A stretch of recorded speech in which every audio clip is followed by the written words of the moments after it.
You okay? Yeah. Great. Welcome back to Bexhill West. Now today's video is a little mix up of all sorts of bits and pieces which I thought didn't really deserve going in a video of their own. So I'm going to call this odds and ends, and there's 2 or 3 bits that I hope you'll find interesting. First up are some old Midland Railway drawings which I'm hoping to restore, and I'm hoping there might be somebody watching this who might be able to tell me how to do it. Anyway, we'll have a look at those, they're quite interesting. Then we'll get on and look at 1 or 2 other projects I've been working on. Now really this video should have come out 2 or 3 weeks ago, but I've been sort of busy working on other things, ironically busy working on what will be the next 2 videos. Now I think they're going to be pretty good, so bear with me for today. I hope you enjoy what we've got on offer, and thanks for watching. So what we've got here is a lovely old folder. It's about 3 feet long, 2 feet wide, probably looks a bit smaller on the camera, but anyway that's how big it is. And I'll take you in a bit closer and we'll have a look at this label on the front and we'll explain what it's all about. So the label reads MR, so Midland Railway Bridge Drawings, and the bit that's obscured here should read West Riding Lines 41 to 51. And what this is a book of drawings of the bridges that were built on the West Riding Line. It was built from Royston to Dewsbury. It was intended to go to Bradford, but there's a different story as to why it didn't get there. But anyway, these bridge drawings, numbers 41 to 51, relate to the bridges of the Thornhill area, just south of Dewsbury. So opening up the cover, and I have to do this carefully because there's not very much holding the cover in place. I love this wonderful finish. I don't know what that's called, but anyway, let's turn it over and we can start to see some of the damage apparent to this document.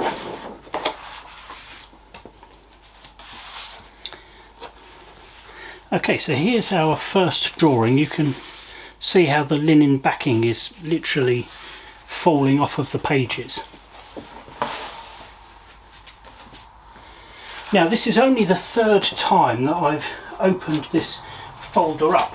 I got hold of it, realised it needed an awful lot of restoration work which I wasn't sure quite how to go about, and I've kept it packed away securely since then because I've not wanted to cause any more damage to it.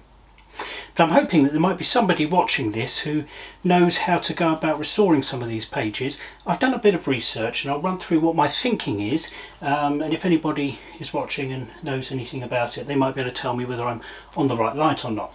But anyway, this wonderful drawing, Occupation Road Bridge at 7 miles 41 chains.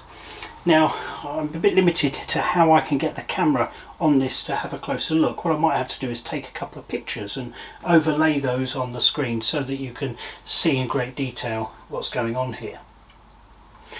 But this is a fabricated iron bridge, riveted construction, and I love these drawings. I studied structural detailing at college, and drawing by hand, we were doing exactly this sort of thing, and so this brings back some lovely memories for me.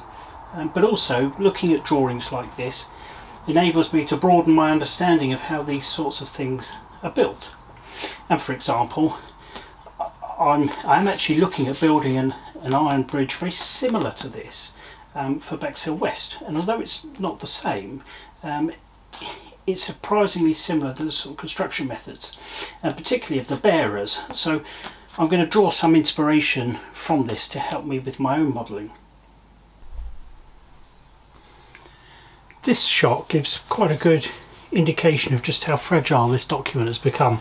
These pages are literally rotting and just falling apart, so I clearly need to do something to try and preserve this. But each of these drawings is absolutely fascinating in themselves, but it's the next 2 or 3 that are of interest to me really.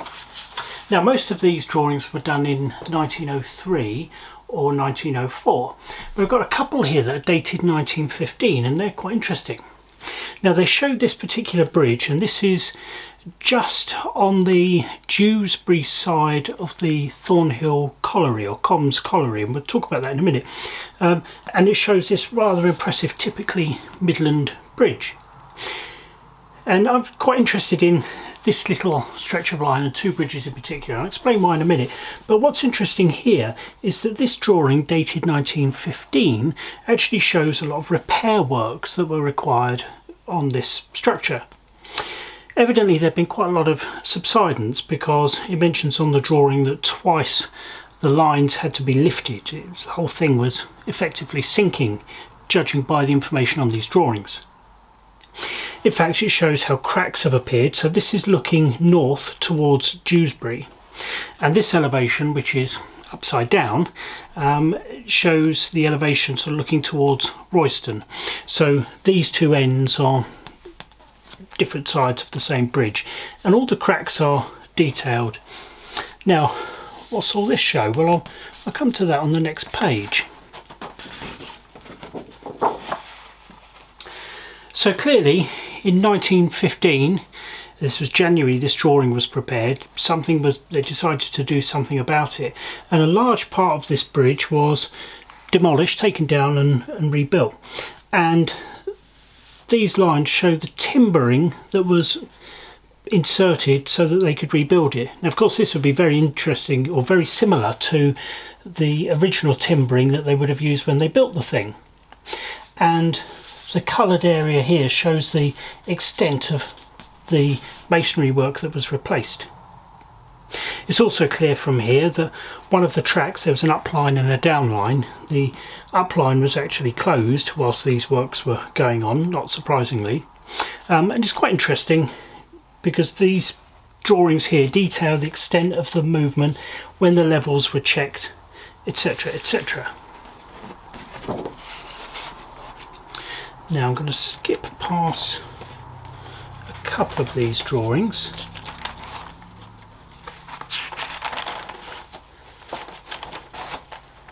As carefully as I can.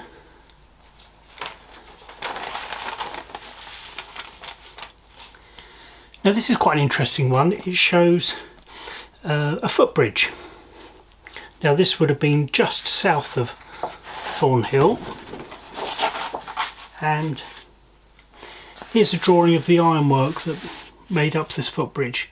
It's fascinating to have a look, see exactly how it was built, the materials they've used, etc., etc. Really fascinating. I'll try and get a picture separately and zoom in on here, but April 1904.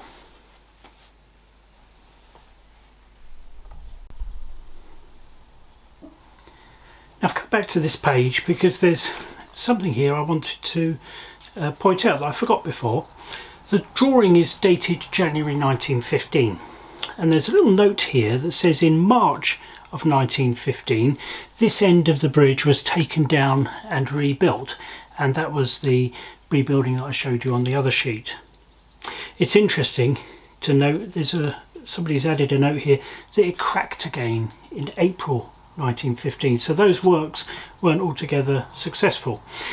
Now I think that this folio of drawings was probably used by permanent way engineers or something to record the works and what have you that were done on these bridges on this section of the line, because it's interesting to note that many of these drawings have got these sorts of notes detailing repair works. There's one very, very significant bridge over I think it's the Calder Canal, and half of that was completely taken down evidently and rebuilt because of problems. So anyway, this is all interesting, but I want to show you one drawing in particular which got my fancy.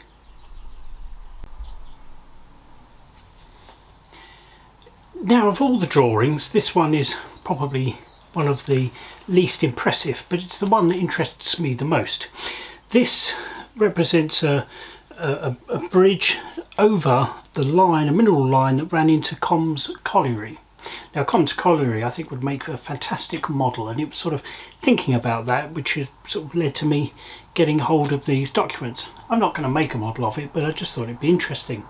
I'm quite interested in mining, and Comms Colliery was sort of infamous, I suppose we might say, because in 1893 there was a terrible accident there and 139 miners lost their lives, as a consequence of which there were safety improvements made.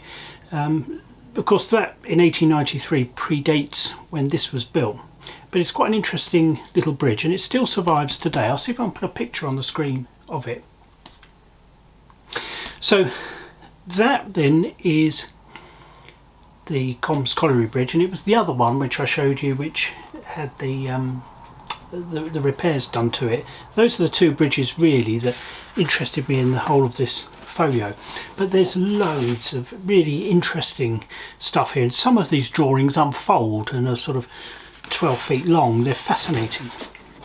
But the problem I have here, and again this is another excellent example, these things are just rotting away. They're really no good, and I'd like to try and do my best to restore them, and I'm wondering how best to go about it. Now, I've done a bit of research on the internet, and the suggestion is that these things get mounted onto a canvas backing. Currently most of them are just paper. Now that's a great idea, and it seems that one should use a wheat glue and mount these first of all onto Japanese tissue paper, and then when that's all dried then mount that onto the canvas backing. But I mention this and I show these just in case anybody watching this has experience of doing that sort of work, or even cleaning off mould. If they would like to, got any advice or whatever, I'd love to hear from you.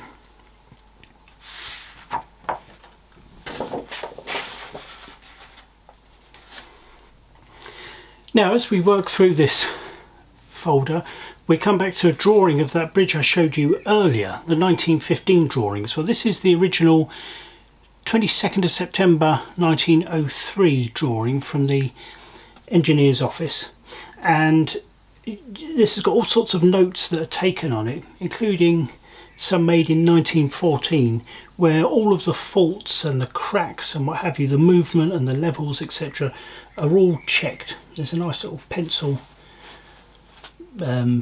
table here showing all the movement. So it's quite interesting to see how the movement in the bridges and whatever was studied over time before they came up with the plan to repair it.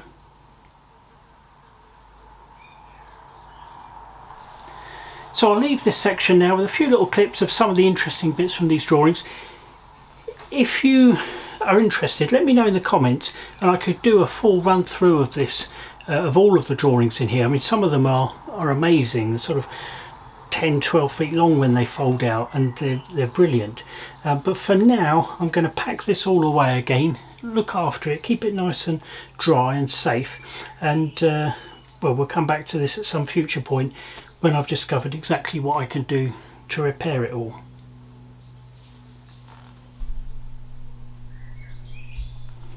Now, one of the questions that I'm regularly asked is, what period of time is my model of Bexhill West going to be based? And I've always kind of fought shy of answering that question properly, but ultimately I think anything that ran on that line will do. So there's some stuff that I want to include from the 1950s, and I would like to include the very first train, the inaugural train, which ran on the 20th of June 1902. And that was pulled by a South Eastern Railway B class, although at the time it was the South Eastern and Chatham. Anyway, what I've got here is a drawing of a South Eastern Railway F class. I couldn't find a decent drawing of the B class. This is the F class, this preceded it, and for all intents and purposes it's fundamentally the same. It's there's a few detail differences, but basically once this is designed I can work from here and create the B class. I can also create a B1, which was a later derivative, and an F1, but that's by the by. So one of the things that I've been doing whilst I've been waiting for other projects to sort of mature is I've been getting on with the design of the B class, but as I say, I'm starting with the F class. So I've translated all of this into my CAD software, and from it I have produced a little model. This is just the locomotive part. The tender is on a separate drawing. I'll pop that on the screen in a minute. But I just wanted to sort of give an idea of the depth and the scale of things that I want to try and achieve. So I want this first locomotive. You can't go and buy one, which as far as I'm concerned is a good thing. But I particularly like this F-class. Massive 7-foot diameter driving wheels. A bogie, the wheelbase of the bogie is rather short and it produces a rather curious looking thing really, but I think it's really quite beautiful. So we'll have a little look at the CAD work that I've done for this and you can see what's involved. Now before we get into that, I'm just going to mention this drawing has been stamped 17th of September 1958 by the drawing office in Ashford, and that's interesting because the last of these locomotives was withdrawn in 1949, so I quite wonder what the Ashford were doing issuing this drawing in 1958. I like to think that somebody had an interest in these, a bit like me, and they got onto them and got a hold of a copy of the drawing. Anyway, let's have a look at what I've been able to do using this drawing. So then, this is the drawing that I've produced so far, and it gives you a reasonable idea of how these engines looked. The really powerful large diameter wheels. The wheels in fact on this model are very basic. I've just put basic sort of placeholder wheels in, but the diameters are all correct, but the detail is totally wrong. In fact, the drivers, you'll see there are no flanges. But anyway, it gives you an idea of sort of what I have in mind for this particular model. And if I change the transparency of the boiler barrel, we can have a little look inside it. And the plan is to use a high level gearbox and motor combination, and that will fit nicely between the frames. And the plan is that the ash pan will be attached possibly with magnets, and that will hide the motor. And one of the great things about that, it all sort of tucks away nicely, so that if we sort of look in from this angle, we'll barely see the gearbox in there. So then that's the sort of excuse me, this is a bit tricky to rotate with the mouse. There we go. That gives you sort of like a brief overview of the complete locomotive and tender. The tender drawing is very basic at this stage. There's lots more detail to add. What I'll do is, this was like my first preliminary drawing, I'll open up a more recent drawing and I'll show you some of the details of the engine itself, and you can see some of my thinking with it. So then, this is the sort of the locomotive part of the whole thing separated out, and I'll run through some of my design thinking with this. Now the plan was to investigate 3D printing the boiler and the smoke box and the cab, but I thought, well, why not try just see if the running boards and what have you could be, and the frames could be 3D printed. So I've added those to this drawing. If we start, let's have a look at the back head. So that's pretty much how Mr. Stirling designed the back head of this locomotive, and hopefully you can pick out there are some little holes that I've left on the back head. That's for various fittings, which I think would be nice little castings. I think the water gauge goes here. These 3 holes relate to the regulator, and various cocks and stuff on the back of the back head. So that's the cab. Notice these wheel covers, these boxes here, are quite wide. Now this is for scale 4, so 18.83mm gauge. If this was 00, then these wheel box things, whatever they're called, would have to be so much narrower. I think it would probably look very unrealistic. Anyway, if we take a look at some of the other details, let's have a look here. Miraculously, I 3D printed this, and this whistle, it's all drawn to scale basically, and this pipe running up to the whistle is 0.3 diameter. I didn't think for 1 minute it would 3D print and actually print, but amazingly it did. Anyway, we've got some of the fittings here. There's various pipes that will run out through these holes in the cab front and there's operating rods that will come through here, such that when we come inside there'll be little hand wheels mounted on little bits of brass wire or something there. The handrails have all been thought about, so all the boiler is perforated where the handrail stanchions will be. Here's a view from the front. I think from the front it looks really nice. Let's have a look underneath. So some of the things I've tried to, I mean, nobody will ever look under here, but I've tried to represent the cylinders as best I can. And one of my intentions is that this, let's try and get this round so we can see it. Apologies for it being a bit of a funny angle. One of my plans here will be there'll be a little separate 3D print that will clip into here that will have the cylinder covers, the piston rods and some of the motion work, and that will be able to fill that space quite nicely. Now on this print I've not got the ash pan and the bottom of the firebox. That will be separate print added on, and I've beefed up the frames a little bit to make them a little bit more structurally structurally stronger, with the idea that perhaps, and this will just be an experiment, I've no idea if it'll actually work, perhaps I can have axle boxes that could be mounted in here too. I have actually, I'll show you, I 3D printed some axle boxes. In reality I think they need to be brass, but for now I've just as some dummies, I've 3D printed some and that seems to work. Now on the drag beam here there's two, not sure what we're going to call these, two little tubes. They don't exist on the real thing. I've added those, and that hole there is perfectly in line with this hole here, and the idea of those is so that I can stick a spring wire between the two so that the axle boxes can be sprung. Now if we have a look at this perhaps from this angle, maybe this gives you a good idea. So a piece of guitar string will run between these two holes and connect to the axle boxes to provide the springing.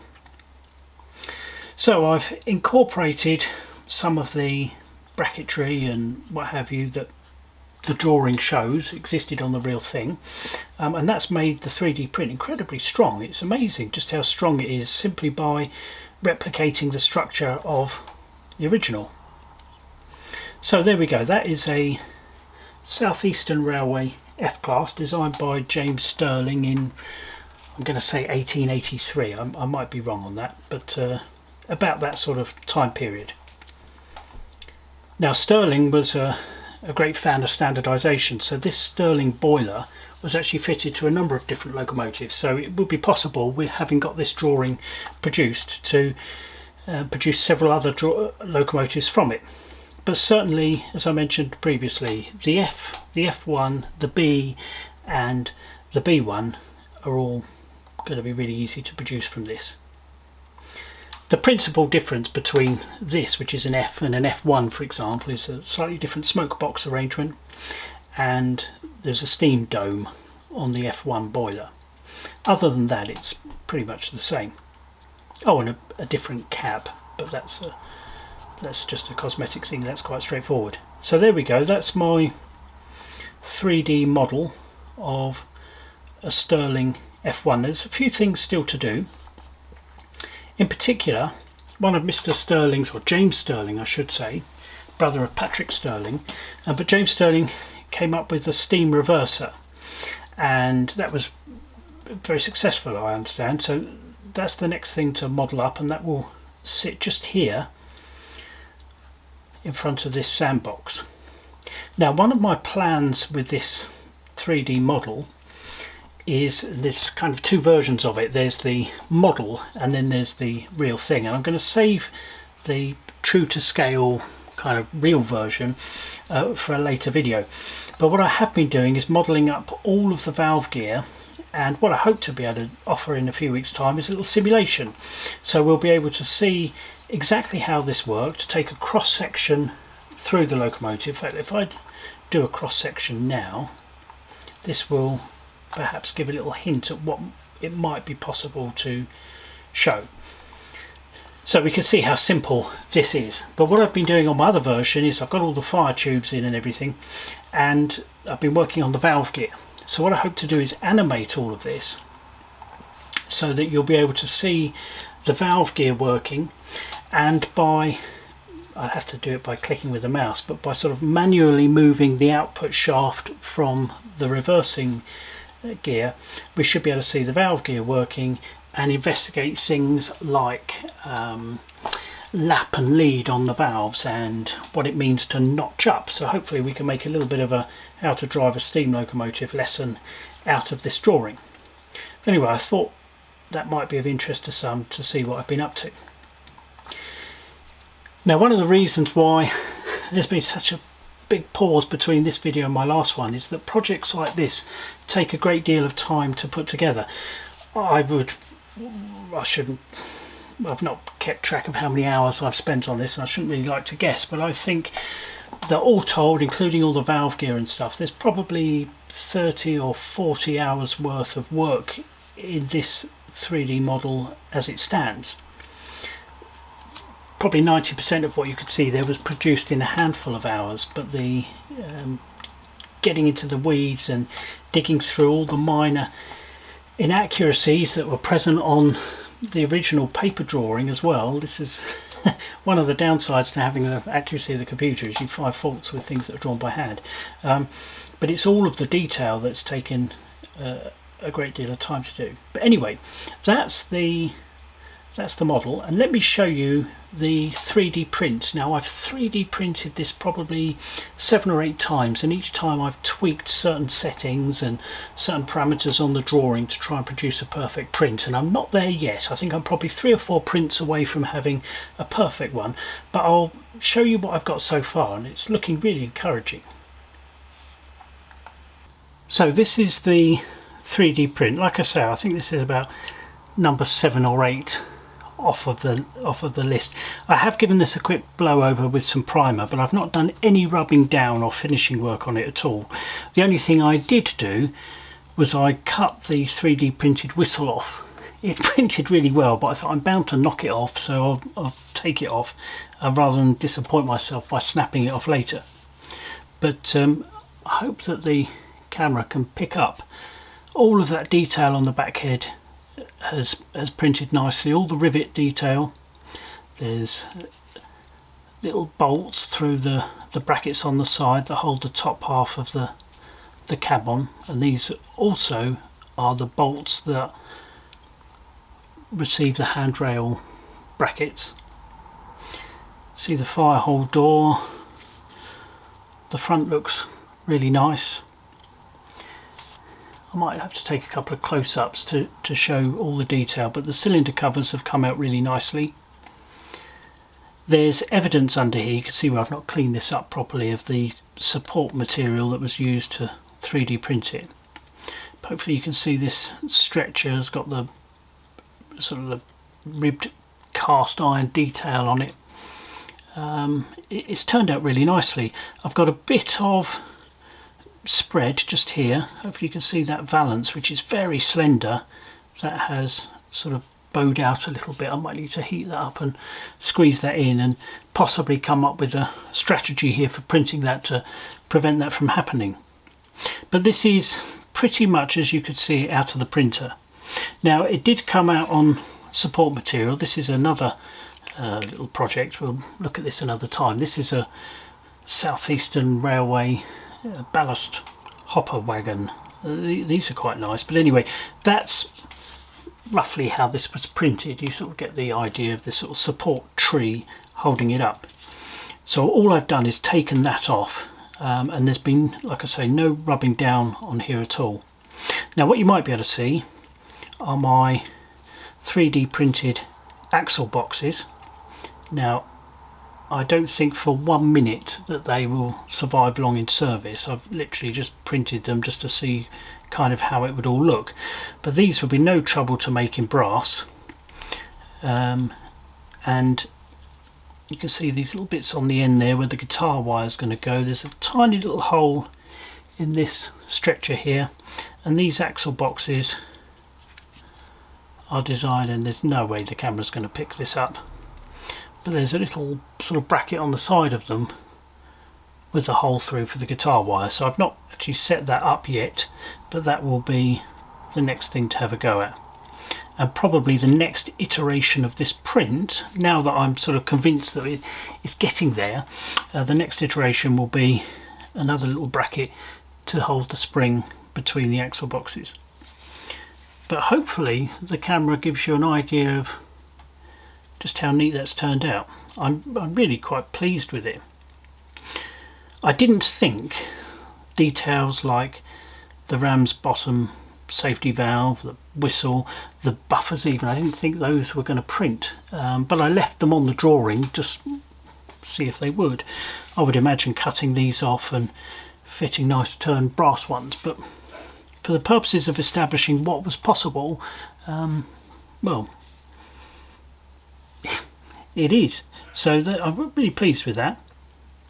So next thing to do will be a couple of refinements, as I say, to overcome this valance distorting, get the valve gear all printed up.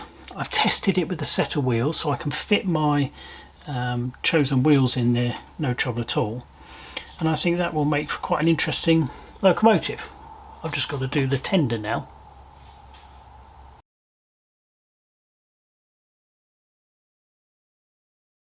Now we'll very quickly wrap this video up with a little teaser as to what's coming next time. Now some of you might have thought I'd forgotten about the turntable project. Not a bit of it, although I wish I could say I'd been working hard on it. I absolutely haven't. But I'm going to share with you a little clip here of what's to come, and we'll explain everything about it next time, who's been involved in producing this and quite what the features of it and everything are. It's amazing. So please stay tuned. I'll see you next time with a full rundown of this absolutely marvellous turntable mechanism. So until then, see you next time. Thanks for watching. Cheerio. Right, so you're going to do that. Yeah. I'm going to go, is it looking good? Is it looking good? And you're going to just say yes. Okay. You're going to say perfect. Yeah, right. Okay. Okay.